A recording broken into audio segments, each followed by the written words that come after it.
Hey,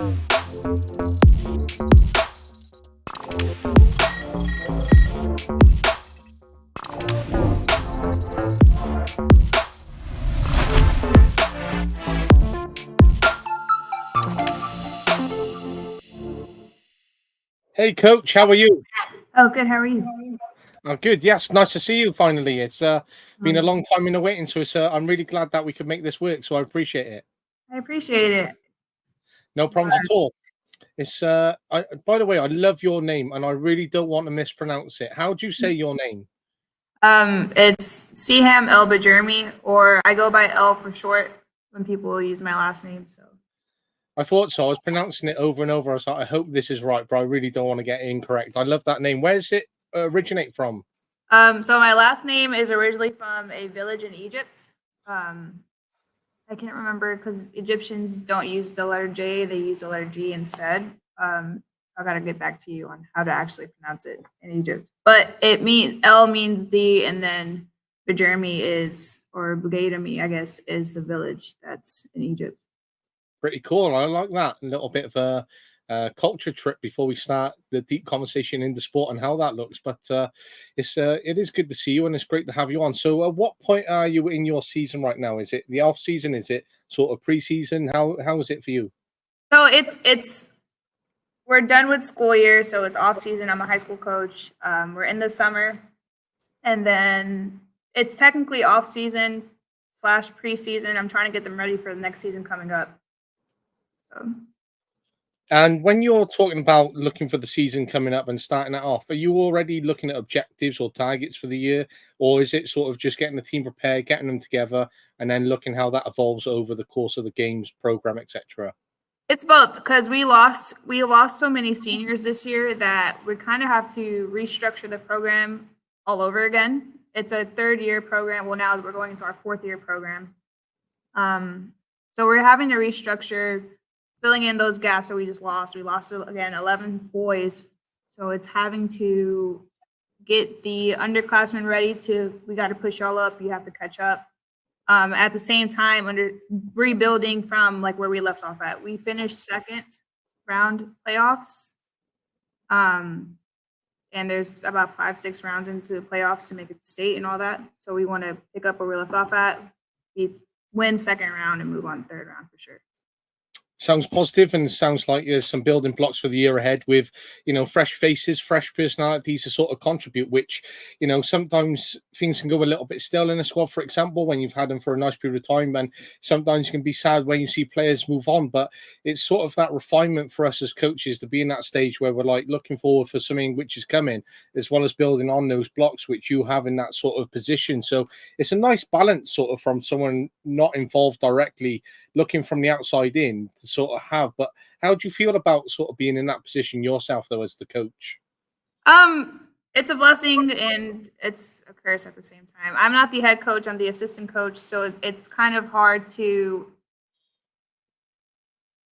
I guess, say that it's a full blown blessing because sometimes, like I said, you have to go back and clean up and fix different cultural things. I came into a culture where the head coach was trying to have a very strict, disciplined culture, but it's hard to do that as a head coach when your assistant coach isn't backing you up at the same time. So I came in having to restructure all that with him, and but nonetheless, it's been a great journey so far.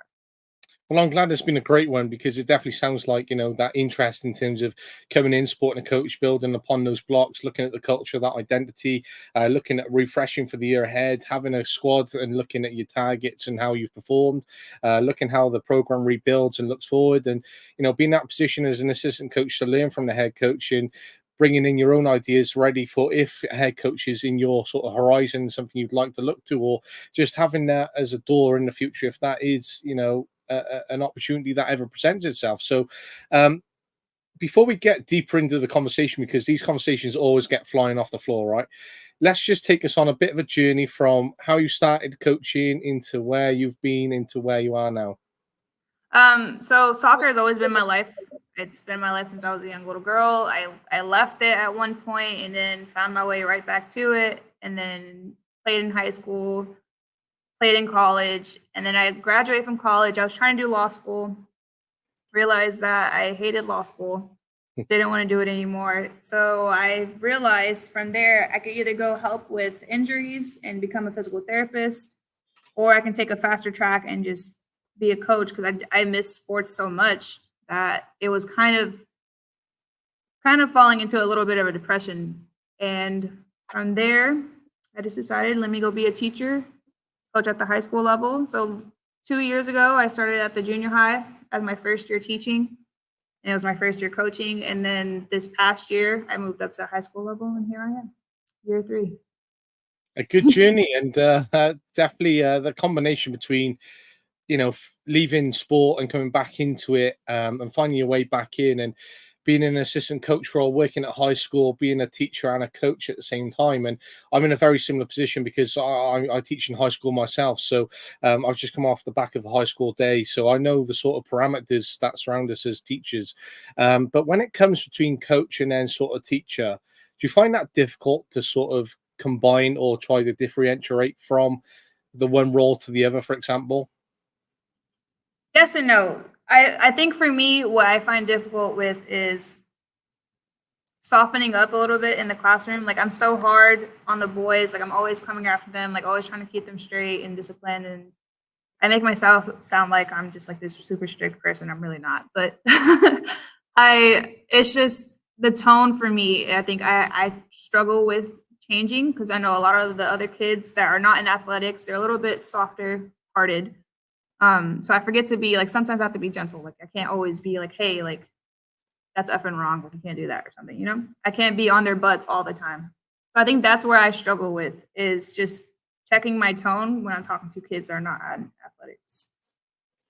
I get you entirely, because I currently still study at uni part time as well, right?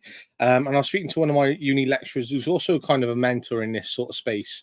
And when I speak to her, I said, you know what, on the football pitch, I'm completely different in my approach and how I want to be with my players, my sort of individuals who are in front of me. And then I'm in the classroom, I have very different sort of principles that I build upon. And when I was younger, I always thought they'd be very much the same. And when I reflect, I'm like, am I changing my principles? Is that what a good coach should do? But I think it's just understanding who's in front of you, that environment that you're in, and what you need to achieve within that current context. So for me, I work with some of our most challenging students within our school. So I know I can't go in there and be hard and strict all the time, but there is a time and a place that I am with them, because they need to learn from their mistakes, behaviors, and how we improve from that.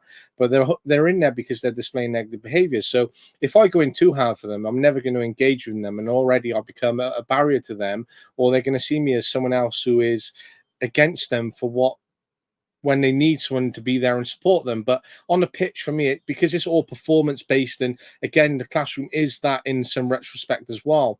And there's a lot of overlap between teaching and coaching. But on the pitch, I know that everyone's chosen to be there for the same common goal and purpose. Whereas in a school, not every child wants to be in school, so therefore you combine in so many different needs within that, and it can be so hard to balance it. But I think it's just about understanding that context, that space, the stakeholders in front of us, and just having those little tweaks, and understanding when we can support and endure players through a journey collectively. That's what, like, I try to tell my kids, like, hey, like, I'm always going to be transparent with you.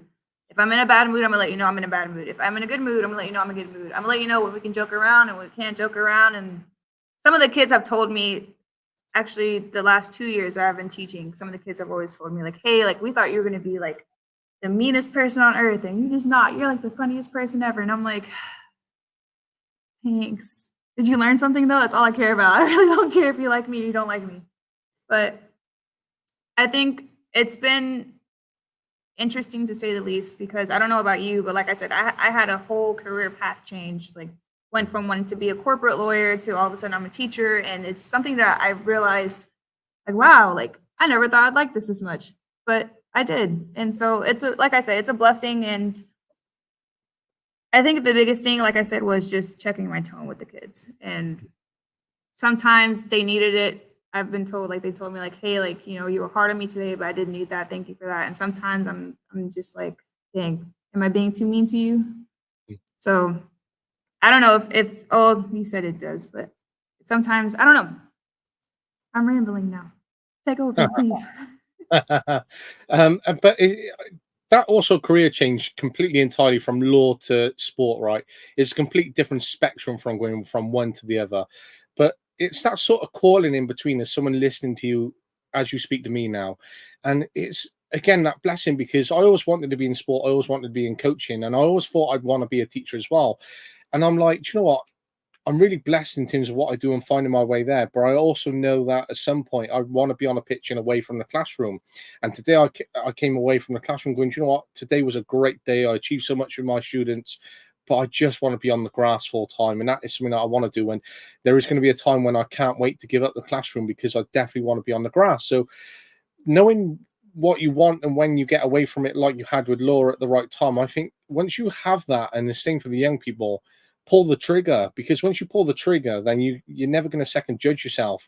And once you go for it, you either live with it or you build upon and have that as an experience. Where if you don't pull the trigger and you move on, then you're always going to ask what if of yourself and look back on that opportunity. So I think what you've done there, transitioning from one career path to the other, definitely is replicated in terms of your thought process, your feelings, your calling, and as to why you're coaching and teaching now at the same time, which I think has been the right choice for you. And I think it's definitely something that I commend as a person because there's been opportunities when I've had that, and I'm like, you know what, I wish I'd done that at the right time, or I knew I should have done that. And I think it's a learning experience, but it's good that you're in this space now, you're in this environment, and you're having those impact on those young people as you're talking about. How long have you been teaching and coaching? So at the moment, I've been involved in education now for at least 7 or 8 years. I've been full time now in a secondary context for 4 years, and I've been coaching for 9 years. So that 7 to 9 years period. What do you teach? Sometimes just as you speak, you just cut out a little bit. I'm not sure if it's your mic or Oh, it might be me. Sometimes I lower my tone or no, my no. voice. It's completely fine. I just don't want to make sure that I missed out on anything. You're good. I said, what do you teach? So at the moment, I teach all subjects, so not a specialist in a subject at the moment because when I work with some of our most challenging students, I have to cover every subject on the curriculum. But once I finish my uni degree, I'll be specialising in business and then what we call Welsh back over here, and then personal education studies as well. So and then a bit of IT within that. Very different from sport, but I tried to look at the big picture whereby in the future I can try and combine an opportunity of teaching, coaching, and then having a sort of business background where if it doesn't work out on the grass, I can be at strategic level or supporting with curriculum from an educational point of view, and still hoping to be involved in sport in some capacity whilst utilizing my experience and my degree in the process. So I've tried to cover all sort of angles in that approach. So The best it's of luck, my guy. well, I appreciate it, and I thank you very much. And well, I hope it works out as well. But we've got into a good space right now, but there's always an arrival activity which I want to do with every coach who comes on. And I've only done it with the last handful of coaches. It's something new that I've introduced, but it's called the arrival activity. So you've arrived here today for the podcast call.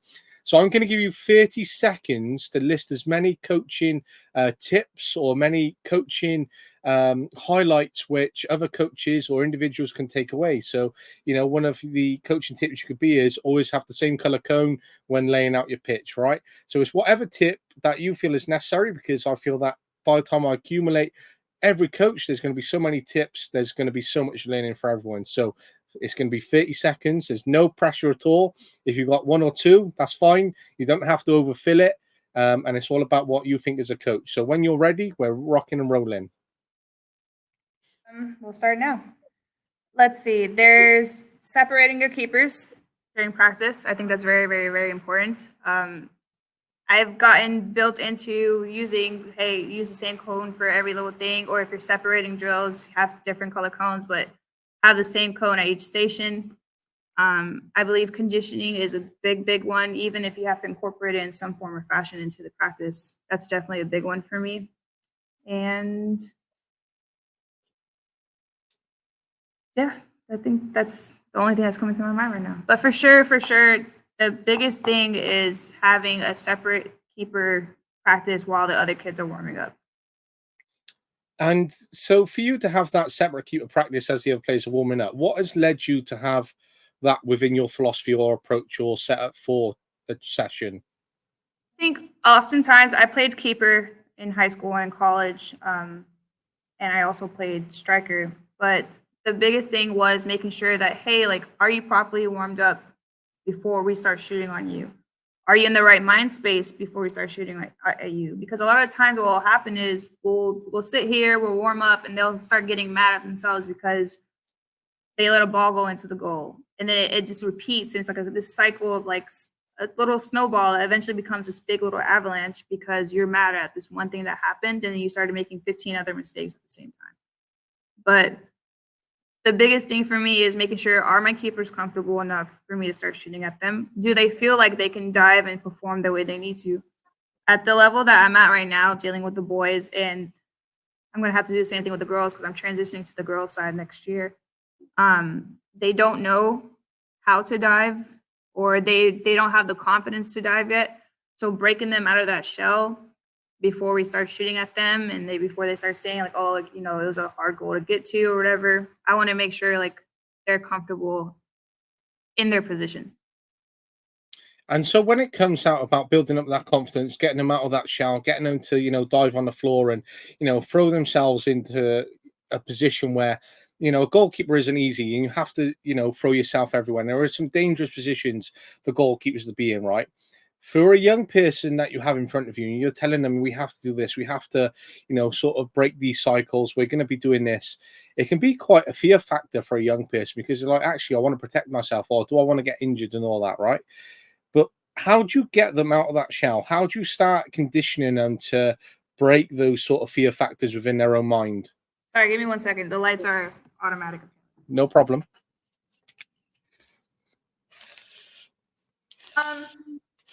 We start with, I always start with the ground first. Like, we'll start on the ground. Like, hey, just lay on your back. We're going to lay on your back. I'm going to show you how to properly land. Use the way I was taught growing up was you'll use like your tricep as a bit of a cushion, but for sure, your thighs are going to be more of your cushioning for you. And learning how to properly land on those two muscle groups. So we'll start, we'll lay down on the ground, throw the ball backwards, throw it side to side, build our way up to our knees. Once we get to the knees, that's where they're kind of like a little like, but not enough for them to lose that confidence. So we're just literally building our way down, working our way up. Once we get up, I've learned with some kids, if you don't have like an imaginary rope or a cone for them to jump over, they're not going to do it. So eventually it was like either you jump over the rope or you trip and now you're tangled in the rope.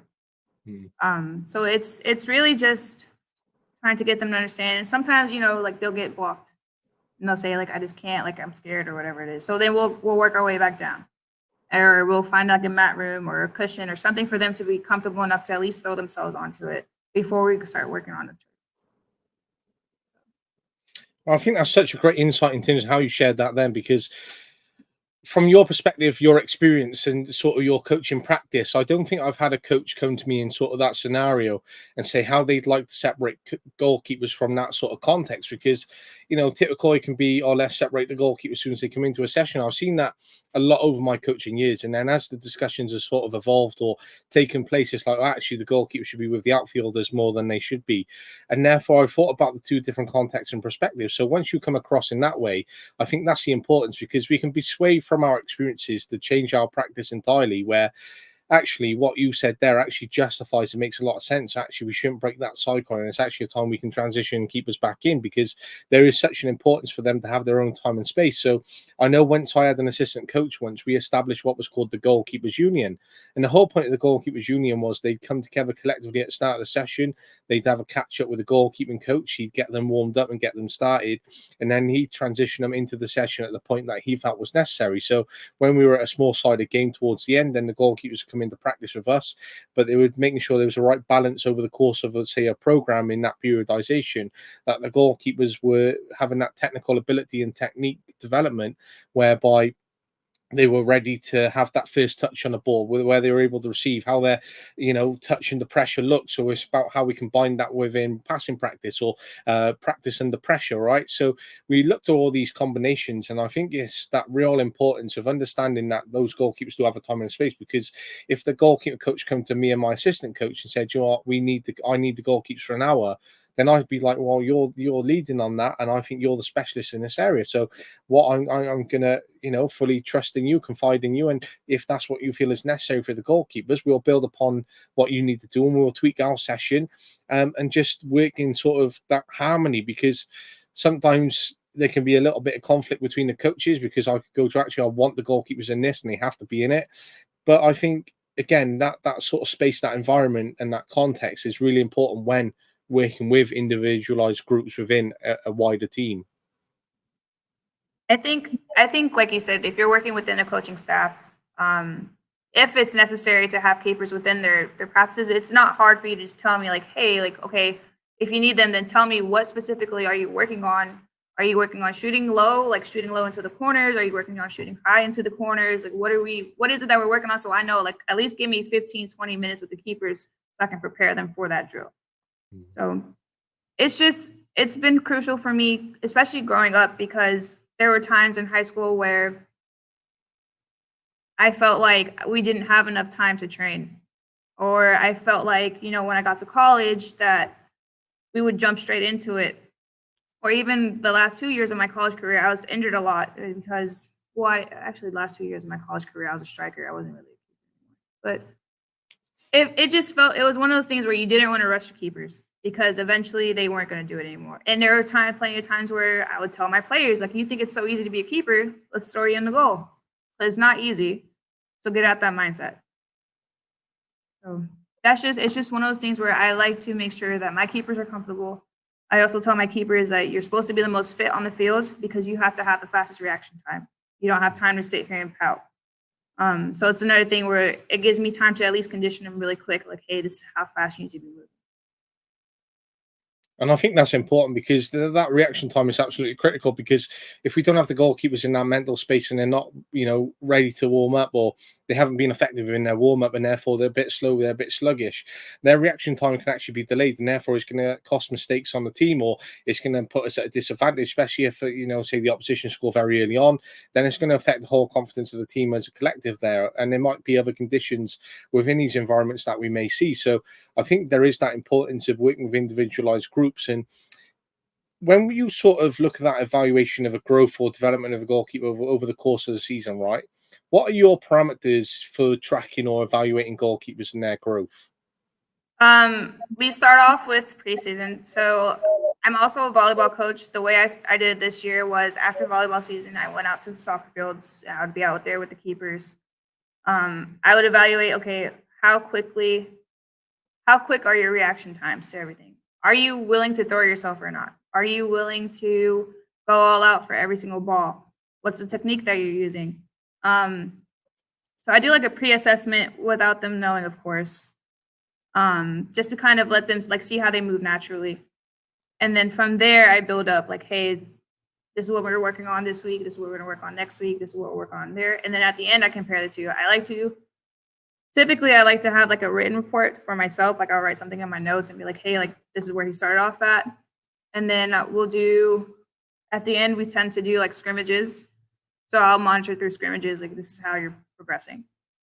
And then I let them know, like, we'll have one-on-one meetings and be like, hey, this is where you started off at. This is the progress that you're at now. This is what I need you to build on during the summer. And then when you come back to me, we'll reevaluate. And I think that is a good sort of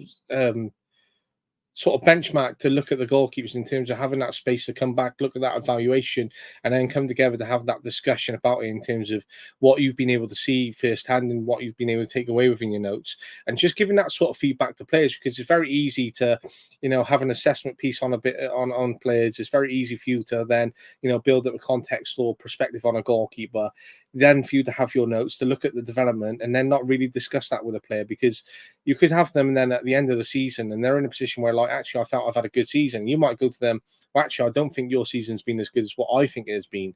And therefore, they're taken back by that because they haven't received the feedback over the course of the season for them to really understand, actually, oh, I needed to improve here. Or actually, I can understand from regular conversations. And I've seen that firsthand where assessment has been taking place and a coach has delivered some feedback. And the player and maybe the family have been taken back straight away by it. And I'm like, actually, if you just had that conversation just at the end of training at 5 minutes, and you built upon that over the course of the season, then that conversation is not going to be as apparent by the end of the season. I remember having one young player where I had to unfortunately release him from an academy program, and the parent wasn't shocked by it because he had seen over the course of the season that their child hadn't put in as much effort as he needed to be over the course of the season. And they were in that space the season before, and they were given one more year to come back to build upon the feedback, to give them that extra year to really take it forward. And it hadn't happened. So when I had that conversation, it was actually easier than it was going to be very difficult. And the parent understood it, but that's just about giving some feedback to the players, having that dialogue, having that communication, having that relationship, but just building upon some feedback points throughout the year. And it doesn't have to be mega official, doesn't have to be an hour, doesn't always have to be, always programmed in. It can just be 5 minute slots, just regularly, and just maintaining that. And I think that can really benefit coaches. That is very important. It's needed for their growth. And if we can't seem to give them feedback, then they're not going to be able to grow.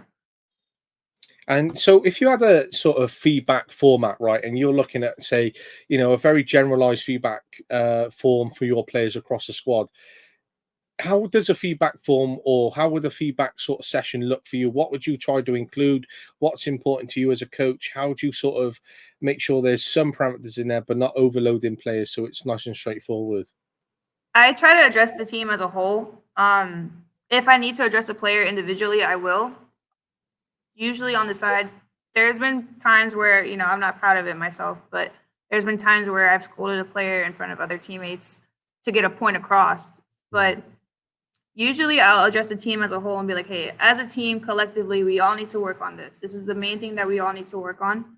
So either you guys get together after school and y'all work on it together, or y'all wait till the next day. Y'all let me know however you want to do it. But at the end of the day, this is something that we all need to work on. This is what we're looking for. And if you can get with the program, great. If not, then I'm just gonna have to sub you out, and I'll put players in instead.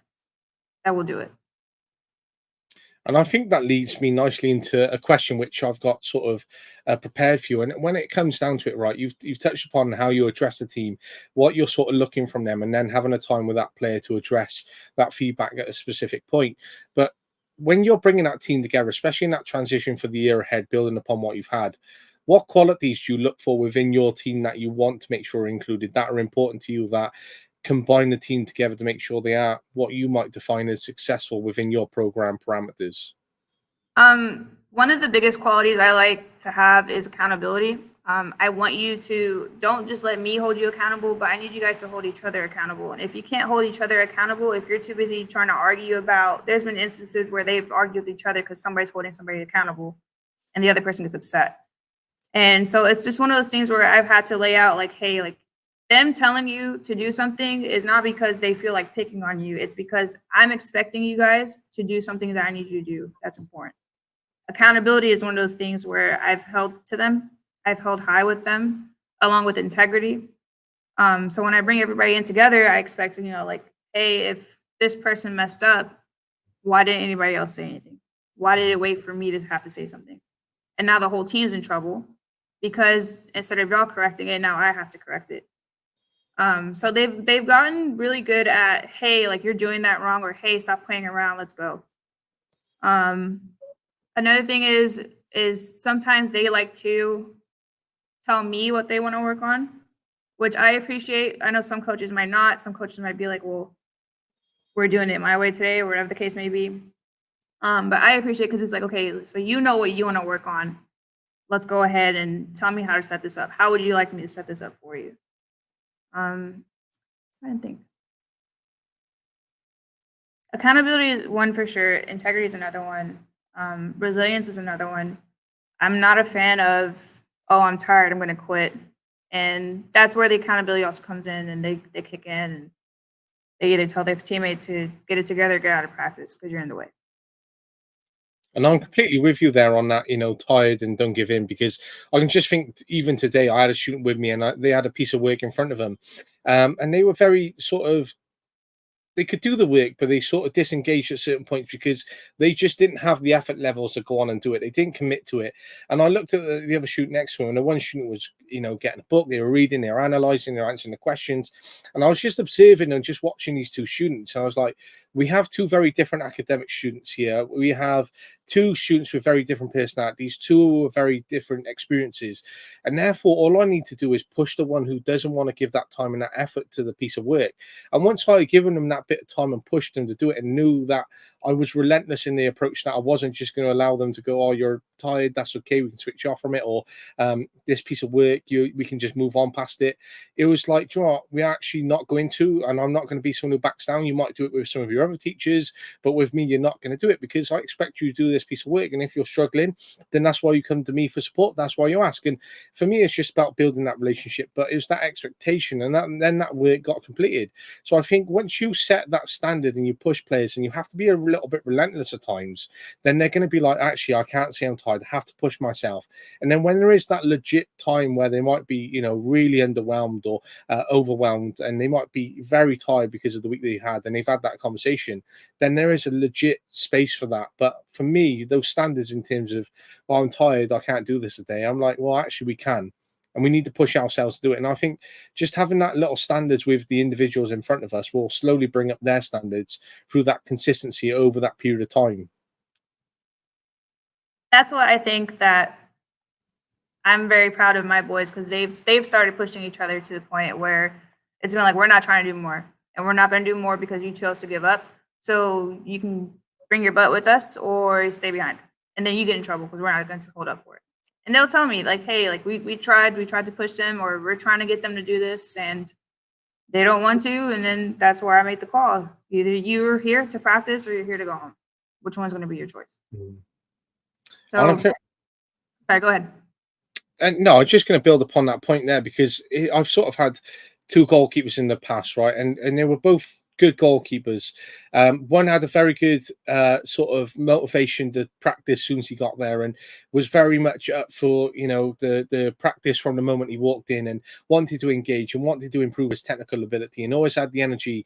Whereas the other goalkeeper was slightly more technical than this one, and the other goalkeeper would be sluggish, wouldn't want to participate in the warm up, wouldn't want to effectively warm up, but could be very good at shot stopping, very good at catching during times in the game, and was a very good effective keeper during moments of the game when we needed him. But the other goalkeeper, who wasn't as technical, had a bit more of an all-roundedness to them, and therefore I was a little bit more bespoke to that player in terms of, I favoured them in terms of some of the practice and the games that I needed them for. And I knew between the two goalkeepers, I had to make the right decision as a coach to get them in at the right times, because I knew if I started the goalkeeper who was very switched off, who came in sluggish, came in tired, didn't want to warm up effectively, his head wouldn't be in the game from the moment that we started the game. And he was our more technical goalkeeper. I was like, oh, actually, I'm risking the game here from a technical point of view from not starting my better goalkeeper. Well, actually, the second goalkeeper was a bit more switched on. Can we develop his technical practice over this game? Can I give him a bit of motivation and confidence by starting him? And over that period of time, then that second goalkeeper slowly caught up and became joint on first of that technical ability. And then over time, the second goalkeeper sort of overtook and became the first keeper then. And it was just because of that motivation, that's severe lack of commitment from that first technical keeper. That's the reason that they ended up dropping behind in the pecking order over that period of time. So when it comes down to those players, you can sort of see it from an observation, and it's that sort of pre-assessment as you alluded to earlier on. But it's about understanding when players are up for it, and also making sure that they are, because that is part of our non-negotiables. That's part of our standards. That's how we connect everything together as coaches. Very big on the person that puts in the most work is the one that's going to go on the field. I don't like to do favorites. I have my favorites as far as personalities go, absolutely. I'm not going to lie and say I don't have favorites. But as far as work ethic goes, if you're going to put in the work ethic, I'll put you in. But I don't want to hear, well, I'm a better player than that one. Why is he going in? Because at the end of the day, I've made it clear, if you're not going to show me what you can do in practice, you're not going to go into the game. It's plain and simple. If I need you, if I feel like I need you, then I'll put you in. Absolutely. Don't get me wrong. But at the same time, if you're not going to perform in practice, well, how do I know you're going to perform in a game? So that's where I think a lot of the players have learned, if I don't step it up, I don't get to play. I think that's very important, because even now I can think of players where I've had sort of that favoured approach to them because they're very technical and they're very gifted on the pitch. But I'm like, I can't wait for these little golden moments that appear every now and then during a game, because I've got a player on the bench who's going to give me a full 90, who are going to be relentless in their approach, who's going to give me such a great work ethic, who's going to have so much energy, and they could have a bigger impact on the game. Or actually, your bigger impact could be good coming on in the last 15, and therefore you might have more golden moments in 15 than over a 90-minute period. So therefore, it's about that sort of tactical approach from us as coaches and understanding that. But I think it's important for individuals to understand, unless there's unless that effort is essential and critical for you from your own motivational, from your own sort of perspective, then you're not going to be selected in that, and talent doesn't win you that starting lineup alone. And an element of that can be some sort of negativity, some criticism from the players and how they take that on board. And us as coaches, we can sort of reflect upon moments where we have, negative comments or maybe areas of criticism that we may struggle to deal with, or we may not want to welcome. As you said, other coaches might not like being told how the player wants to tailor practice, and they might see that as a bit of a criticism, right? Or they might see that as a negative, whereas you flipped that on its head and took it as a positive and given a great explanation why, right? But as a coach, from all the years of experience that you've had and all the sort of scenarios and context, when you've had those sort of criticisms and you've had maybe negative moments, how do you deal with that as a coach? How do you sort of build upon it? My whole life, I can say, well, I actually can't say my whole life. Most of my life, there's been times where if I feel like I've been upset or I need to step away and deal with something, I'll do that. And a lot of the times the kids will, they'll tell automatically. My face speaks for me. If my face is in a bad mood, they'll know, like, all right, just leave her alone, let her figure it out, and then we'll move on. So I try to step away because I know myself. If I get mad enough, or if I feel like I've been disrespected, oh my God. Sorry, 1 second. It's fine.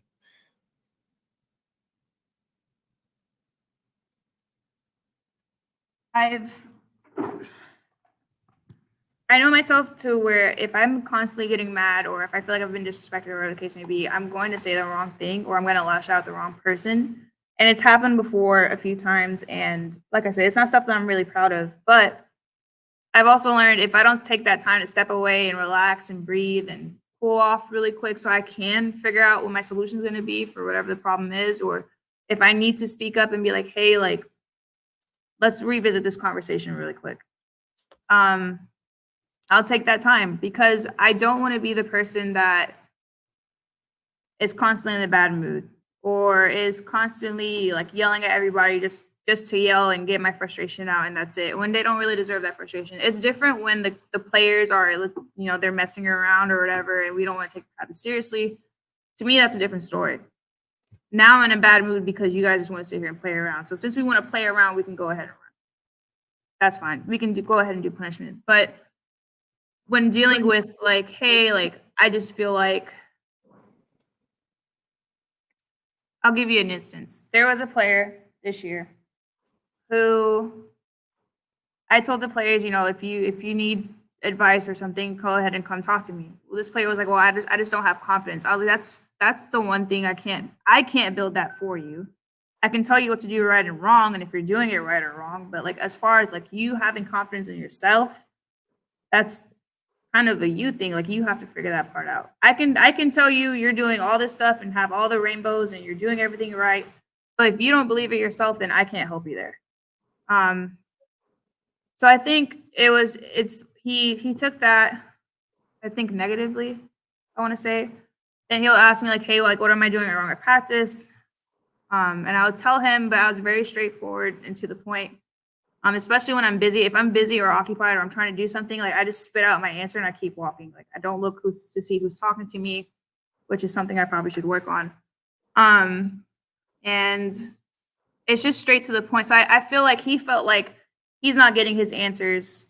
So rather than trying to sit with me and be like, hey, I need your full undivided attention so you can tell me what I can do to fix it. He went to the head coach instead and was talking to the head coach and didn't want the head coach to tell me about it. And I was like, okay, well, you don't even know what this kid looks like.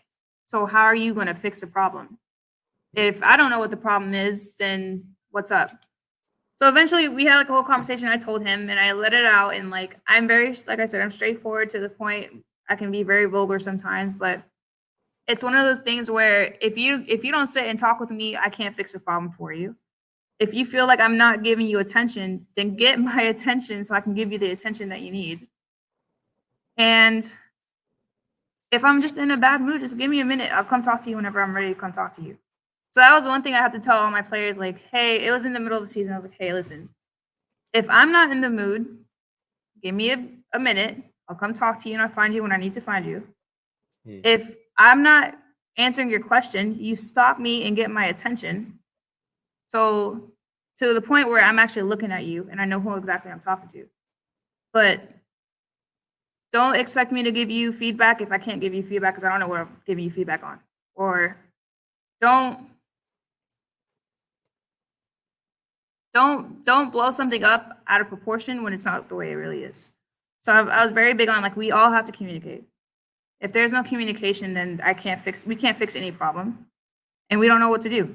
So it for me the biggest thing was if I'm not in the mood or if it's going south or whatever the case may be, we're gonna have to revisit it later when we're both calm or when I'm calm and I'm not saying something I don't mean. So that was the biggest thing I think I learned about myself this year, especially with like my head coach. Bless his heart, he had to deal with me all season, but it's hard. It was hard for him to understand like why can't you just stop and talk about it? And for me, it's not that I can't stop and talk about it. It's I don't want to stop and talk about it and say the wrong thing. I want to wait and think and relax and ease off a little bit before I finally say something. So And I think that's key because sometimes we can have those high triggered moments where we can be on the back of a game and perhaps hasn't been a performance that we've been expected or been working on within practice. And therefore, we're very escalated in terms of our emotions or how we want to respond to that. And we respond instantly within that moment. And therefore, we might say something that we don't want to say or perhaps shouldn't have said in a certain context or environment, but we're so perhaps caught up in the moment and living on that high energy, that high intensity from the match. We really want to deliver that feedback in a space. And sometimes a player can take that in a different perspective and break that down. And I know that I shared a message once in a group chat, and it was to a youth team which was under 19. So we're looking at players 16 to 19, and I shared a message which said, "Our really good performance today. I'm glad that we've improved our defensive level because we conceded less goals today, and we've had a big improvement where we've had some mistakes at the back over the last few weeks, and therefore it's cost us a few goals." Therefore, a player was really affected by their confidence within that or how they took the tone of the message. They showed their mum, who was a coach to another team within the club I was at, and the mum actually approached me and said, "I actually disagree entirely with this message. You've just called out the defenders during this message. This is not appropriate. This is not on. You've really affected the player, and therefore they don't want to have this confidence in coming back and playing for you." I said, "Well, actually, you've got that completely wrong as a context." I said, "Collectively as a unit, where we've been playing, whether your child has been in or out over the last few weeks because they haven't played every week, it's looking at what I said defensively. I haven't said individual names. I haven't said where our performance is and looking at greater detail. I said collectively what we've done defensively." Now, I said that doesn't just mean the players in the defense. That means how we've linked up between defense to midfield, or how the goalkeeper's built up from the back, how this has looked as a team performance. And therefore, as we've addressed these issues, we've then been able to build upon it as a team. We've conceded less, and then it's how we look at that in a tactical framework of how we don't concede even more goals over the forthcoming weeks. And that parent just couldn't understand that perspective because they have taken it in one way. And I was like, well, actually, as a coach, I'm actually a little bit sort of concerned to another coach, which you are, that you're not understanding this perspective that I'm coming from. So therefore, there was a bit of a breakdown in a sort of a relationship over that period of time. But that player wasn't our most technical player as it was anyway. But I'm like, if your player is struggling to take on this as feedback, to not have the resilience, to not be prepared to step up and work even further, not to understand the bigger picture that there are a lot of goals being conceded from defense, I said, you've got a long way to go then, because this is a critical period where we should have more resilience than ever, because your child is looking to be pushing on into a senior team now in the next year or so. They should be looking to playing third level or second level or first level football in the seniors, because that's what we have over here, right? So other players are pushing on and they're currently in the second team, and suddenly your son doesn't even want to play thirds at the moment, yet alone youth football in this team. So I said there's a lot in this journey, and it sort of relates to that and how that sort of feedback comes on board, that perspective about being resilient, and how we take that on in a moment where we can process the information and really build upon it in a parameter. But it's also that consideration and perspective which is key as well. How do you often get feedback from parents? I've always coached at youth level, so very much I think what we have here in the UK is very different from the US. So as I've spoken to more coaches from abroad, I think you don't have as much interaction with players at a high school level, with parents at a high school level as we do over here, for example. So we're constantly in touch with parents. Where when I spoke to coaches from the US, they've it's very much at arm's length when a player comes into high school. That's sort of my understanding from it anyway. But I've had feedback over the years, and I think it's from different experiences and environments, because I had one team for about 7 years, and the parents would come to me and said, "Well, actually," and have a conversation about it and just understand over that period of time. Once they understood, then we built upon it and we moved forward. Whereas when I went into a different context, because I was sort of an outsider out and been with a team for a long time, and the coach who had been with him for a long time had become my assistant, I don't think the parents cope with that very much. And I think because I came in and changed a lot, I had received a lot of feedback in terms of how that approach was. I remember one of the feedback from the parent being, they're not academy players. I've know you've coached in academy, but these are not the same type of players. And I said, well, that's just because my expectations are higher than your expectations then. And I think that's just the sort of feedback which I've received over the years from a different context with certain groups, parents, etc.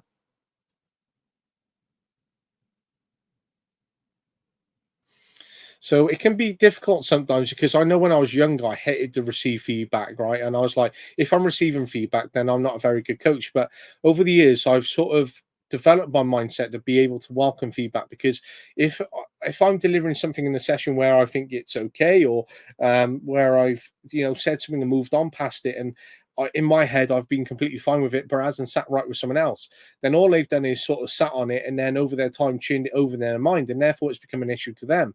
And therefore, once it's become an issue, there might be a breakdown in that relationship, or they might hold a grudge against me. And it's because they've got a complete different context or perspective to it, right? So therefore, if they just welcome that feedback and just have that communication point, they might actually understand, oh, it's not that. And we can let it go very early, because when someone holds on to grudges for a long time, then it can be maybe for the complete wrong reason. I agree. And so for you, right, when it comes back down to technique, right, in the different types of environments, how do you like your environments to be when you're in training? Is it a bit more relaxed? Is it balanced? Is it very intense when you're on the pitch and then, looking at match day? How do you like your environment to be sort of session to session, week to week? I like a more. It's pretty balanced, I would say. We have our intense days where it's just nonstop. We're working. That's it. We're working technically. I probably should have done more technical stuff this season than I actually did. But it's when we did do technical stuff, it was very, very intense. Like this is it. We have to go through it. Like, let's fly. Let's go. On game days, however, that's when they became a little more relaxed. I was like, I don't want you guys overworking or overdoing it. We're just gonna do something very light, and then make sure that we have touches down, make sure we understand like how we need to do set pieces, what plays do we want to run, because we kind of have like a couple formations we like to run around. But it's for sure pretty balanced. Like I said, I always seem like I come off as an authoritarian, but in reality, I'm very playful until it's time to put in the work, and then it's all right. We're serious. Let's go. And so, when it comes to challenging players, right? Does challenging players' technique in a high pressure environment improve performance? Yes and no. The no it for me is I have it's another mindset thing where I love to play high pressure. I love high pressure formations. I love challenging the players. Like, you have to be pressured, you have to be tucked in, you can't give the player enough time to get control of the ball. Like, you just have to be in them. Like, we're constantly go. But that doesn't work for a lot of players, which I've had to learn over the years, because for them, it's once they have, from what I understood from one player, it's once they have control of the ball, they know, now I can play with their mind and force them to do something. Which, if that works for you and it works every single time, great. But it's not going to work every single time. It's not going to work at a higher level. And I'm a coach that I believe in. I'm not preparing you for high school level. I'm preparing you for college level or next level, whatever it is that you're trying to do. Like, yeah, you're in high school now, but I'm really preparing you for next level good stuff. So if that's the way you want to play, then there's not much of a challenge for me to give you, but you're still going to do what I'm telling you to do at the end of the day. So it helps them with, now I need to learn how to move faster and all of that, get my technique down. But like I said, for some players, I've learned that it doesn't work that way. They can't handle pressure, and that's something that I wanted to focus on this summer for sure. I'm trying to get them to do 2-a-days with me, to where they're practicing and we're working on technique and all of that. Can you turn under pressure? Can you turn and make a decent pass under pressure? Can you make the right pass under pressure? Do you know which way to go? Like, getting yourself out of situations where it's not going to be easy for you to get out of. And when you've sort of touched upon how you're looking over practice for the summer and what you want players to work on, right? What sort of practice in your mind are you looking at? Are you looking for 11v11 games? Are you looking for small sided? Is it going to be more, more technical sort of training, then transitioning into a game? How does that sort of look so far in your sort of mind or vision? Right now, the way it's looking for me, the way I plan on it being is it's going to be very technical at first. We're working on technique and footwork and keeping the ball as close to your body as possible. All the small technical stuff that, we've done since we were little. And then adding it to, can you start doing 3v2s? Can you start doing 7v6? Can we start building up to where eventually we're doing 11v11 and you're still working on the same techniques? And so for you then, in terms of what your playing principles are as a team or what you might favor as a coach, what are your principles? Um, Give me an example. Yeah, of course. So I might favour a 4-1-3-2. I want us to play high pressure, possession based football and press the opposition team every time we're out of possession to win the ball back as quickly as possible, looking to break lines when we have the possession of the ball. My principles have constantly changed. Like, almost every other game, they've constantly changed just depending on the opponent that we're playing. I have learned to favor a 3-5-2. All of my playing styles have always been high pressure. I've never been a fan of parking the bus. Somewhere needs to penetrate through the back line. But for me, it's just always been a high pressure. I've always been a high pressure focused person. I don't know why or how that happened, but it did. I think growing up, I've always loved speed. I've always loved like a foot race. So I think that's what triggered it for me was, okay, we have to play high pressure. And I think I want to build more on the technicality of all of that, all the principles of not always being high pressure, learning. I swing from the back here and there, trying to reset, and we'll just reset and swing the ball. But it's more so of, can we keep control in the middle and can we get the ball pushed up while keeping high pressure? high pressure, keeping the ball in the middle and pushing up as a team, not parking the bus, and having a high pressure team in terms of how that looks going forward. Sounds a very, very attacking focused in terms of what you want to do. And therefore, when you look at sort of practice and training, is it very much heavily on that attacking principle and then looking at the defensive side? Absolutely. I think that's where like I said, this is stuff that I've always I know I need to work on. I've realized I need to work on, especially after you've asked this question. But defensively, I do believe IQ wise, I need work on because I've never really truly played defense. I've played keeper, but playing keeper and playing defense are two different things. It's two different, completely different roles. So we focus on a lot of shooting. We focus on, can you know the difference between power and finesse? We focus on, can we get a play to where we're driving an attack and we're forcing attack and we're forcing that back line to back up for us. I think this year my goal is to focus on what can we do defensively to where we can prepare for an attack.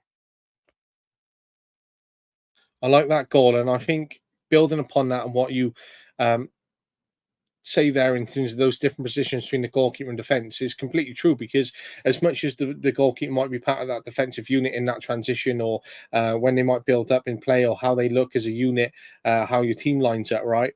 I think understanding that there is a big difference between the both is critical, because looking at the position of the goalkeeper is critical how your defensive players respond. So understanding that your goalkeeper might not be very confident or very good at kicking off the floor, therefore you might need to come in and just have that shorter pass, and therefore that they can't transition into that in a small sided game, because you might expect your goalkeeper to train as an outfield player, but when they're in that environment they might struggle then to look at your long range passing, and therefore you start to identify through those pre-assessments of those technical abilities that your goalkeeper might be lacking upon, and therefore that's why the goalkeepers get to work with their goalkeeping coach and then highlight that through feedback and they build upon that. But it's how that team is building upon and looking collectively as a team. So even though you're very much attacking play, right?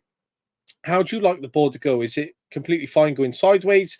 Are you completely against going backwards? Is it all about sort of going back and rebuilding? Or is it all about getting the ball forward and then building and making sure you're pushing the ball forward as much as possible? I want to push the ball forward as much as possible. I want to utilize our wings as much as possible. If we can't, I've made it clear to them, if we can't, then we need to reset.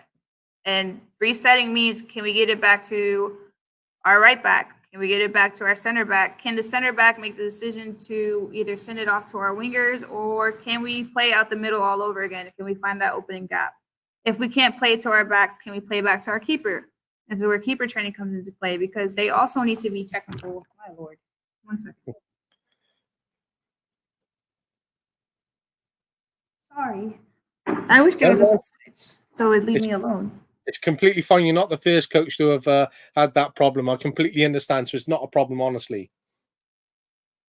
But yeah, this is where the technical stuff comes with the goalkeepers. Like, can not only do their hands need to be solid, but so do their feet. If we need to play back to you, I need you to make that decision. Do I play it out to my right back or my left back, or can I send it up forward to my center attacking mid, or to my right wing or my left wing? And so when it looks at, the different type of technical players that you have within your squad and what you favor, if I was to ask you, from someone who has played a striker, right, yourself, what do you like from your strikers? Do you like them to work as a two, as a pair? Do you prefer one to drop off and sit one in front? Do you prefer to have lots of shots in the box? Do you like shots from outside the box? Do you like really aggressive sort of goal poachers as a striker? What sort of striker do you favor? I'm more of a one striker sits up top as far back as you can. Go sit with that center back, absolutely. And then if one needs to linger, that's fine. If we want to do where we're doing from, you have one half to the right sideline and you have the other half to the left sideline, that's fine with me as well, as long as I have a striker sitting with a defensive player. And I don't want you, like, if this is a center back, I don't want you right next to them. I need you away from them as much as possible so you're able to roam like you need to. So if I play to the left side and it's far enough for you to go get it, then that's what we need. If I play to the right side, whatever the case may be. So I do love for one to sit back defensive with all the defenders. as far back as they can. As far as like set pieces go, if we're playing off of corners, I like for my striker to sit on the keeper and be that distractor. I've always told them if there's an open shot, take it. Shoot from outside the box, knock yourself out if it's an open shot. I don't want you sitting here wasting a shot just because you felt like you want to be Ronaldo or Messi and you thought I was going to go into the top corner and that's it. I do love for them to drive as much as possible. So if it is a like 1v1 with the center back, not even a keeper, if it's a 1v1 with a center back, then I need you to drive it in as much as possible so we can get the rest of us up there to where you have to lay it off. Or you can finish it into one of the bottom corners. And so when you're looking at, driving forward the ball, you're looking at those 1v1s, but then also considering that technical development over that period of time. What are your thoughts on, maximum number of touches in training or reducing touches? So, for example, I'm very big on limiting players on touches. They can only have 4 touches max within a technical passing exercise that we're delivering, right? And that's because I want them to have a touch, get a ball, have a decision in their mind already, move the ball so we can be very quick in transitioning. And therefore, for my more technical players during a game, I might see a transition where they're very quick with the ball, whereby they might receive the ball, pass it off, receive it back, get a cross in very early. Or then they know to mix up their game when they're building what's called their locker, and they know when to take players on, beat them in a 1v1, try and build up in a 2v1 situation, right? But when you have that, what are your thoughts in practice? So if I said to you, right, Coach Al, I want to look at limiting players on 4 touches a day, would you go, actually, I'm totally against those 4 touches. I want players to have maybe unlimited touches, then we can look at a scenario where we can limit them, for example. What are your thoughts and feelings? My boys would love you because I give them like 3 touches max and that's it. Once you do 3 touches, like if they do a 4th touch, I'm calling a foul. We're not doing 4 touches, especially when you're in a position where you have to be quick with your decision. And I feel like as much as the center attacking mids have that decision, they have to be quick with that decision. So do strikers. Like you have to be quick because they're on you. Like you don't have time to sit here and take 20 touches and then think that you're going to score because you're not. Defender's already on you. So I'm very big on you need to scan, you need to know what your next 5 steps are going to be. You need to know what the whole play needs to look like. So that's why we do a lot of formation play during practice as well, to where they understand, okay, if we're playing, they named it Delilah. I don't know why they named it Delilah, but they named it Delilah. We're playing 2, our center back plays a 2, our center defensive mid who plays a 2, our center attacking mid, and they shoot it out to our winger, who shoots it into the box for our striker to go. Well, I don't need my striker sitting back at the 30 because I need you going to go attack. You should know where we should be at. At the same time, you also need to be in line with your defender so you're not offside as well. So they always need to know, like, what are my next 5 steps? If we're running a specific play, what does that play look like? I need to know what that play looks like so I know I'm in the right spot.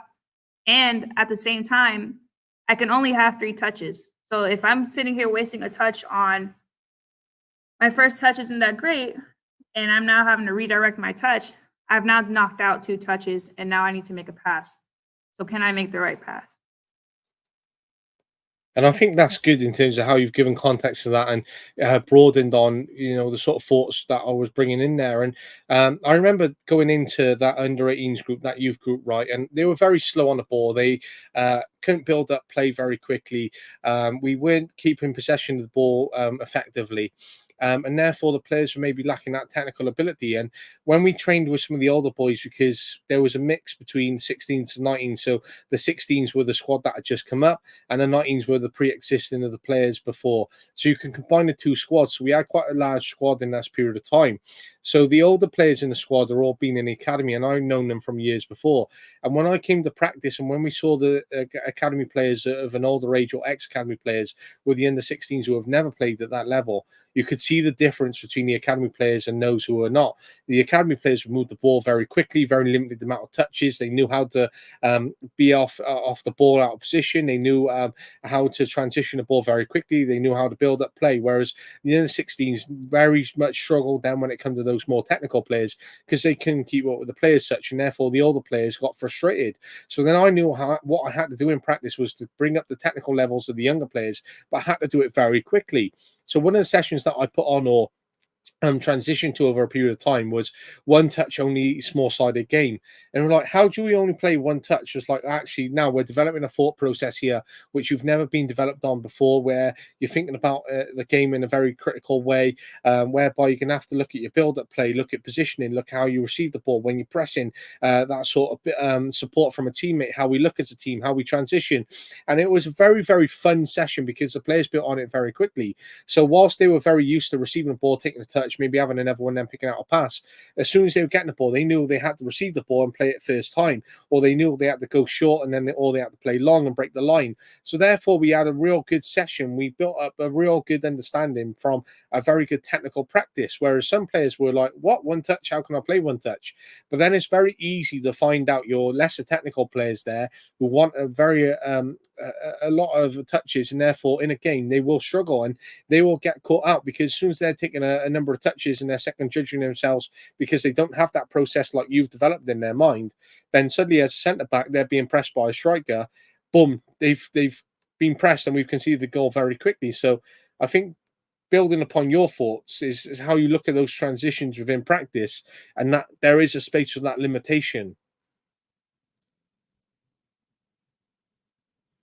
And so for you then, as much as there might be that outfield practice, right, where you're limited in touches, from a goalkeeper perspective, right, are there sort of little intricacies, or there are sort of approaches with goalkeepers that you might have similar, like you might do with the outfield players there, which as a goalkeeper coach or ex-goalkeeper, you might go, this is a bit of a trick of our trade?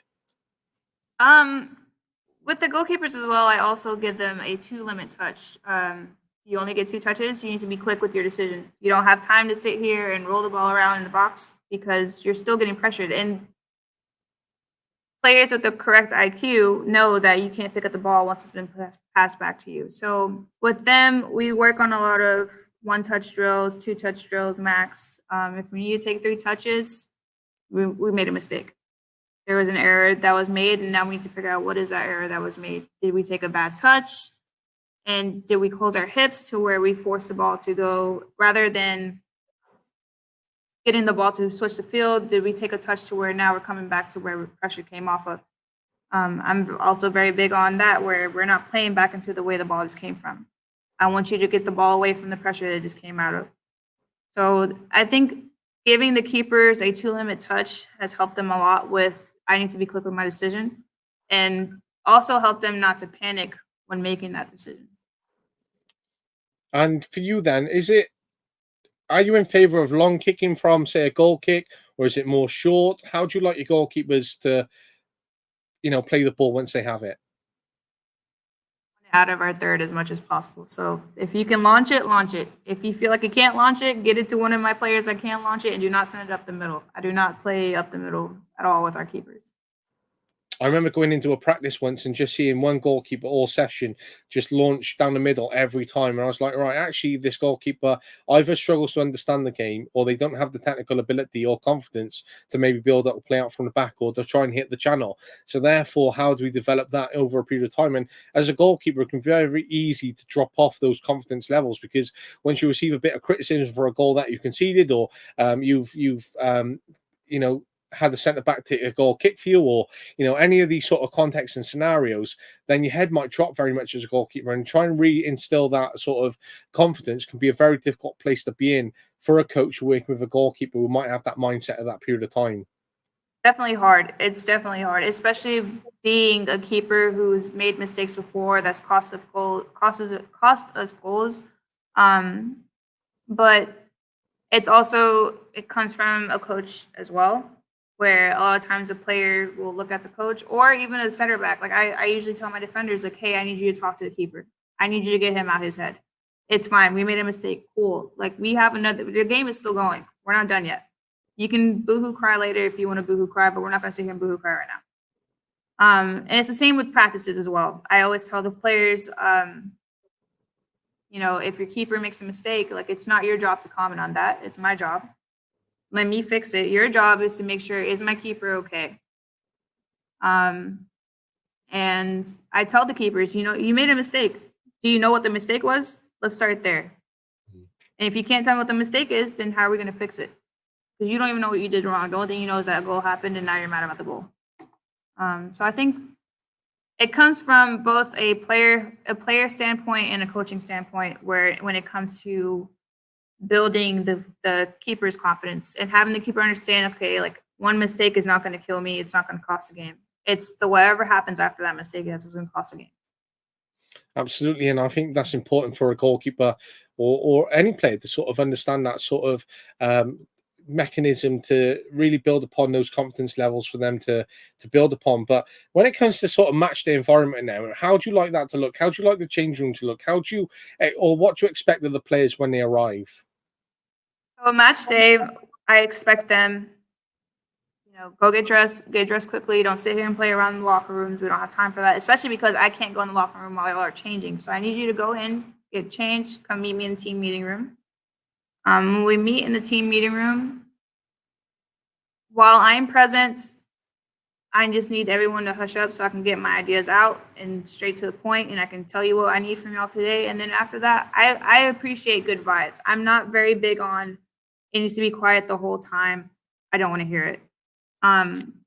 It's when it's time to be serious, it's time to be serious. But if we have time for you guys to unwind and relax and get mentally ready, then go ahead, get mentally ready, whatever it takes. That is not going to cost you an arm or a leg or somebody getting mad at something. I'm down for it. I'm down for fun.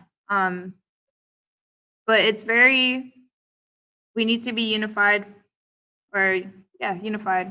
together and united and ready to go, and everybody has the same mindset, and we're out here to win and play and have fun, and winning is the bigger part for me. I'm a very, very, very, very sore loser, but as long as we're getting concepts and we're all putting in the work, then if we lost, we lost. It is what it is. So that's what we look forward to on match days is let's talk business. Once we're done talking business, we can relax a little bit, and then it's right back to business again. I like that, and I'm really big on in terms of that approach that you take there in terms of having that matched environment, that expectation of being ready, making sure you're all kitted up and getting onto the pitch straight away, and receiving that feedback, which for me is very important as well. But just looking at some reflection points over your career, right, or coaching capacity or coaching experience, right? What is the most difficult decision that you've ever had to make as a coach? My rosters. I think the hardest thing for me so far is limiting my numbers and limiting my rosters and understanding which players need to go where and which players don't need to show up match day as a player and needs to show up as a supporter or a helper or whatever the case may be. Unfortunately, this year, this year I made a decision to have 33 boys on my roster. I wanted to have a practice team. So about 11 or so boys would be practice players. And I think it created a lot of headache and commotion and a lot of players trying to understand, like, well, why am I not on the bench or why am I not playing or whatever the case may be. But it's just been hard when you have so many boys trying to be dedicated. Some of these boys are not technically sound. Some of these boys don't show up when they need to show up. And then it's like this whole chaos of what do I do? What do I need to do? How do I get on the roster? How do I not get on the roster? And on top of that, we didn't have enough jerseys anyways. So trying to flip through the numbers and finding all the numbers. I think one thing I've learned was my limit is 22 and that's it. I can't have more than 22 on my roster. And I think from hearing out of all the coaches that I've spoken to, yours is the smallest roster which has ever come to mind, because everyone that I speak to says, all right, I've got 30 to 35 players. I'm like, how do you facilitate 35 players across the course of a team? Because when I had that youth team, we had 35 players signed up, but over the course of the season, because what we have here in the UK, right, is once you play for seniors, you have sort of an A, B and a C team, right? So the first, the seconds, the thirds, and obviously then it goes up. The thirds is probably the less technical. The second is obviously second best and first, right? And when the players are playing between, say, 4 different teams from youth between the first or the free senior teams, right? So they have a choice of 4 teams that they can play for. So some of my players might be playing Saturday, Sunday, and then they might be playing a midweek game and having 2 or 3 training sessions. So they've got a very intense week as a youth player, 16, 17, 18, right? But for us, then we saw a drop off of players because they knew once they would get into the seconds, then the priority wasn't the youth and they'd pick up an extra game with us, or they might, take an opportunity to relax from our game because they played for the seniors the day before. So we had sort of a knock on effect from how that looked for us. But it worked in our favor because it made our lives easier in terms of selection, but then it also made it difficult at the same time because when we wanted some of our more technical players, we were very limited because of the players we only had available in front of us. So I think when you come to that roster size, you're the first person from the US who has spoken about having a smaller size. And every time someone says a bigger squad, I'm like, how do you even manage that? How do your minutes look? How do you rotate your goalkeepers? And I think that's just from some of our programs and principles over here from a governing body point of view, where it's so programmed into us, where when I have conversations and some of the coaches said, oh, I don't even play my goalkeeper for a certain amount of games, etc. I'm like, that just couldn't happen over here. It would have to be, you have to give a minute somewhere. And that's what I think coaches really struggle with over here, is that sort of rotation at times. So I think, you've got a good squad size. It makes life a little bit easier. It makes it, a good selection point for you. And then it comes into your selection criteria of how you get your players onto the pitch and what you expect of them. Right. So for us, the way it works is we have a varsity squad, which is your more technically sound players, senior squad as well. Then you have your JV squad. So my JV squad alone was 33 players. And then the varsity squad, I think he had like 20, maybe 21 max. But it's just back to the guy that said that there's keepers. I've had 3 keepers on my roster. And I think one of the struggles was a parent asking me, well, why isn't my son playing? And it's, your son's not technically sound. I'm sorry. Like he still has work. He doesn't really show up to put in the work. So that leaves me with these 2 other keepers. Now the issue with putting in the 2 other keepers is one has played keeper before while the other one is brand new to it. So I'm trying to teach him to have the confidence. At the same time, I also want to be able to win games, essentially. Like, I don't want to sit here and have to build your confidence in the middle of a game. So I think that me wanting a 22 size roster is fair to me. To everybody else that has 35, kudos to you, because it could not be me. I had a headache this year with the 33 that I had. I can imagine, and definitely, it's. I think that's a learning point as well, because you start to work out what you want within your roster, your squad, and then what works for you over that period of time. So one coach might go, "Oh, your squad's too small." Actually, over that period of time where you've had those experiences, you know that it works for you and really what fits you. So I know what, if when I get back into coaching some senior teams, I know I want a very limited squad in terms of not being too big but not being too small, and just having the right balance towards that, but being able to offer something to my players. So when I've managed youth teams in the past, we've sort of had up to 45 players, but we can register, we can register 9 players per team. So I was very lucky whereby I could register 5 different teams, and I oversaw 5 teams, but then I have 4 different coaches alongside me. And therefore, it made my life so much easier because I could rotate, I could balance the teams, I could move players up and down, I could give players extra game time.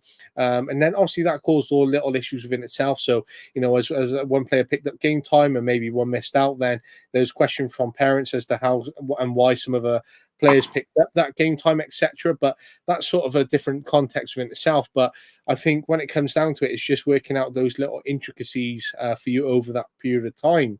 But Coach Al, we've touched upon your coaching journey. We've touched upon your experience. We've touched upon the technical ability of players. We've looked at sort of a technical approach from your team and how that looks.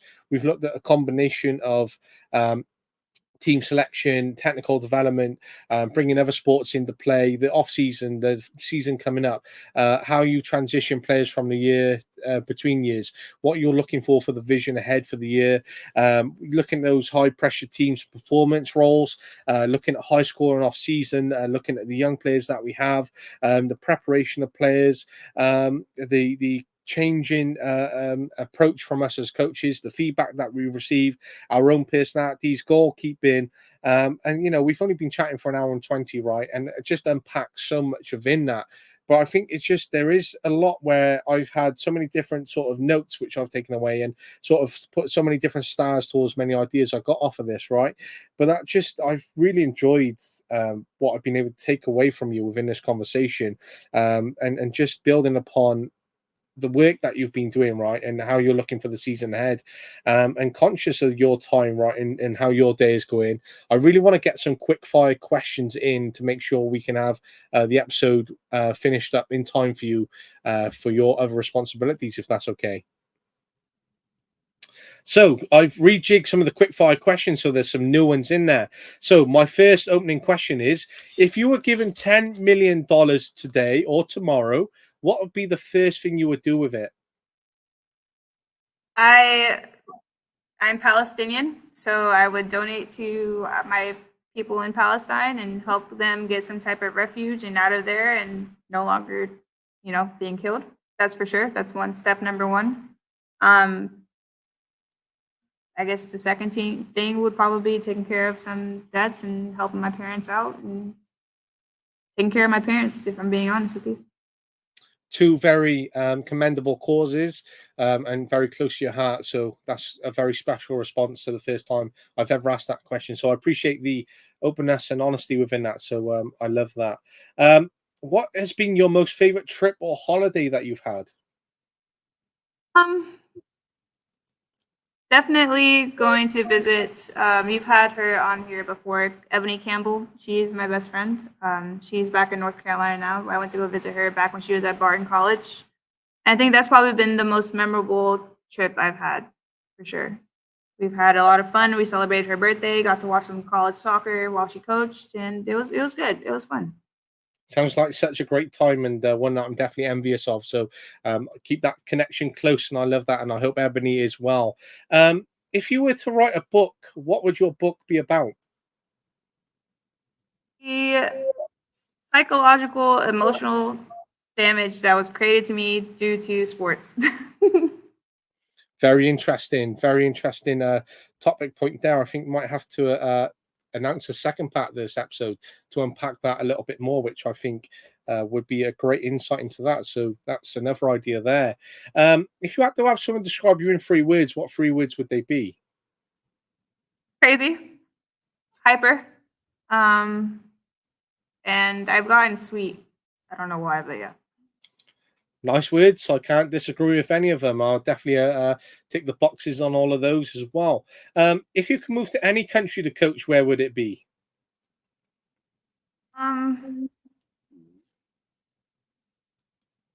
Honestly, I would probably go to my home country. God, go to Palestine and go coach them. I've gotten. Oh, I missed the game where they got to play in Ireland and they played against a club team there. But I'm very proud. I'm very proud that we finally have a women's team and they're representing us. I think that's very important. I think it's good that they are representing, the different sort of backgrounds, the different contexts, the different religions that come with that, the different political perspectives. Because as much as football is football, right? I think it does unpack a lot of these sort of elements and it brings these causes together, which makes it even more important when it comes down to that. If you could spend a day with any coach or manager, who would it be? Xavi Alonso. Good choice. Good choice. And what would be your reasoning behind Xavi Alonso? I've always loved the way he played. His style of play has always been intriguing to me when I did used to watch. I've fallen off a little bit, but the fact that he's able to coach now and create a difference and just his whole I don't know, something about his I've never met him, but something about his aura is just like, oh, inspiring. I love that. I love that. Great impression as well, and what you bring with that. You might have just touched upon this, but I always like to ask it: who was or is your role model? My role model is one of my coaches from high school. She's now an AP at another high school out here in Houston, in Katy, Texas. She was my role model because she was the person that brought me back to soccer. I had quit when I was 11 and I came back when I was 15, and she's the one that pulled me. She saw me when I was 14, found out I had played when I was younger. So she brought me back and I fell in love with the sport all over again. And she was the one that helped me with my confidence levels. I was always that player that was like, oh, I can play better in a game than I can in practice, and she was the one that would try to knock that out of me. But she for sure is the person that I was like, if I go back to coaching, that's who I want to be. I love that, and I love a personal one, because when it comes to those personal ones and it's those little stories, I think they're even more magical within themselves.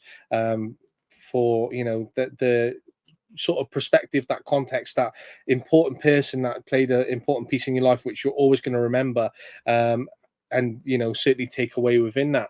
I go back to a young Coach Al, someone who's injury free, someone who wants to play the game right. And I say to her, right, I got two cards in front of you. It's going to be one as a full-time professional player, playing a good career, enjoying sport, enjoying your football, everything that comes with what you want in your imagination or your vision or your experience of what you want your football to be. There is no coaching after it. Coaching is just not an option, right? Or I come to you, I say, you're going to start off as a coach. You can go anywhere for the rest of your life as a coach for however long you want to do. You can go to any country, you can coach any club, you can coach at any level. Which card are you taking as a younger Coach Al? The younger me probably would have wanted to play, but for sure I would have chose the coaching life because I can still play as a coach. And Oh, just well played. Great answer. I love that one, for sure. If you wasn't a coach or you wasn't a teacher, and I know you touched upon law, right? But if you could do any job in the world, what would it be? cardiothoracic surgeon. Well, that's a big job. I Massive. grew up with a heart murmur, so I was always interested in how the heart works and functions. The only thing is I can't get past is suturing. I've tried. I followed my dad's friend that's a neurosurgeon, and he did a muscle biopsy in front of me, and I was perfectly fine until he started stitching the guy back up, and I was like, "Oh no, I can't do this." Well, commendable for watching in mine, because there was no chance I'd even go anywhere near the theatre itself. So definitely brave to go into that one. Who is your all-time favorite player? Is it Xavi Alonso or is it someone else? It was him for a while. Now I don't really have one, if I'm being honest with you. I watch and I admire here and there, but no one's really filled his spot for me at the moment. You've just mentioned some of this, right? But what is your biggest pet peeve as a person? Smacking. When people smack while they're eating, it gets on my nerves. I can't. I can't. It's just close your mouth, please.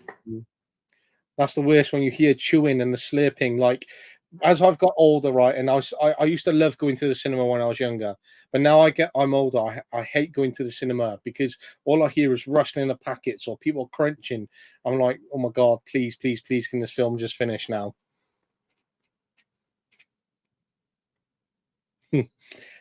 What is your most favorite thing to do in your downtime?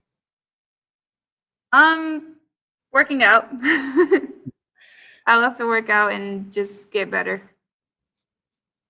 I love that. How often do you work out? 5 times a week, or I try to make it 5 times a week. Fair play to you. That's a great commitment. So keep smashing that. What does reflection mean to you? Being able to sit back and just analyze the goods and the bads and what to improve on or what probably should have went one way and went another way, or just being able to reevaluate. I love that. What are your top three non-negotiables as a coach or as a person? Accountability. You have to be accountable. You have to learn to get uncomfortable and speak up and say something to your teammates. Being on time and warming up first before you touch the ball. Good non-negotiables. What is one top tip for any coach? And I know we had the top tips at the start, but if you had to pick out your top one for any coach, what is it? Understanding your players. I think that's kind of been, let me rephrase, understanding your players while still holding your standards where they're at. So I've always had very, very high standards. And I've had a coach tell me before, like, hey, your expectations are maybe a little bit too high for the group of kids that you have. And I've always been like, I will understand them, I will love them. That's fine. It's what it is, but my expectations are not changing. This is what it is, and you're gonna meet them. Good. I love that. And I think stay true to your standards, your expectations, and bring everyone up to what you want of them as well. And the final one, which always wraps up such a nice finish to every guest and episode that I have. What is one thing you enjoy most about coaching? Smiles on their faces. I think when I see a player improving on something or doing something or just smiling in general and having fun, I think that's what makes me happy is being able to see them be happy. And I think that's very true because I hope that I've replicated this right throughout our conversation. But that's all I've been doing every time that you said something and responded to it, and every time that you've been open, because I've been so I've enjoyed talking to you, I've enjoyed listening to you, and I hope I've been able to replicate that alongside making some notes as the conversation has gone on. But it's been great that we could make this conversation happen. I'm glad that you could allocate time in your day. So it's great because I've been looking forward to this conversation and I've got scribbles everywhere and I can't wait to piece this together and listen back to it. But I am so grateful for your time today. I'm so grateful for you coming on. I'm grateful for your support. And I really appreciate how open and honest you've been right throughout the conversation. So, Coach Al, the pleasure has been all mine. I hope you have a great rest of the day and thank you for being part of my day, my week, and this year. Really do appreciate it. And I love what you're doing, so it makes me happy to be a part of it. Such a pleasure. Well, enjoy the day, and I hope everything goes well for you. Bye. Bye.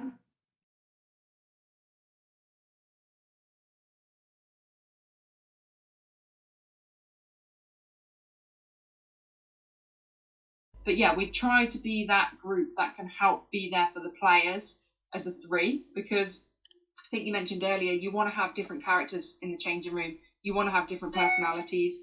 You don't want the same kind of people because you're not going to be able to move forward. If you've got 10 people and they all agree the same things, you're going to get to a point in time where actually you're going to become unstuck. You need that one person to actually be like, nah, I don't agree with that. Or actually, we should try this.